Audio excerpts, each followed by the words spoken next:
तुम्ही नुकसानीची पाहणी केली आहे, काय आदेश दिले आहेत? आता जे काही नुकसान काल काय परवा जे काही वादळासारखी परिस्थिती निर्माण झाली होती आणि त्याच्यामुळे मोठ्या प्रमाणामध्ये सावंतवाडी तालुक्यामध्ये जे काही विविध ठिकाणी नुकसान झालं आहे त्याची माहिती आमच्या तहसीलदारांनी आत्ताच आमच्यासमोर ठेवली.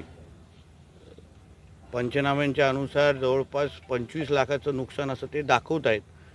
माझ्या दृष्टिकोनातून झालेलं नुकसान जे का आता पाहायला मिळते त्याच्यापेक्षा ते कमी असं मला तरी दिसतं आहे आणि म्हणून त्या सगळ्यावर मी कलेक्टर मॅडम आणि प्रशासनाशी बोलून जास्तीत जास्त नुकसान भरपाई कशी देता येईल जेणेकरून जवळपास 100 जागी नुकसान झालेलं आहे अशी माहिती प्राथमिक त्यांच्याकडे आलेली आहे आणि त्यानुसार शासनाच्या निकषामध्ये बसून जास्तीत जास्त कसं त्यांना मदत करता येईल. काही गोष्टी निकषाच्या पुढे पण जाऊन विचार करायला लागतं, कारण का सगळ्याच गोष्टी निकषामध्ये बसून देता येत नाही. शेवटी लोकांचं नुकसान झालेलं आहे, त्यांना आधार द्यायला पाहिजे, सरकार म्हणून मदत द्यायला पाहिजे आणि म्हणून आम्ही जेवढं जास्त मदत करू शकतो या दृष्टिकोनातून मदत करण्याची आमच्या सगळ्यांची भूमिका आहे.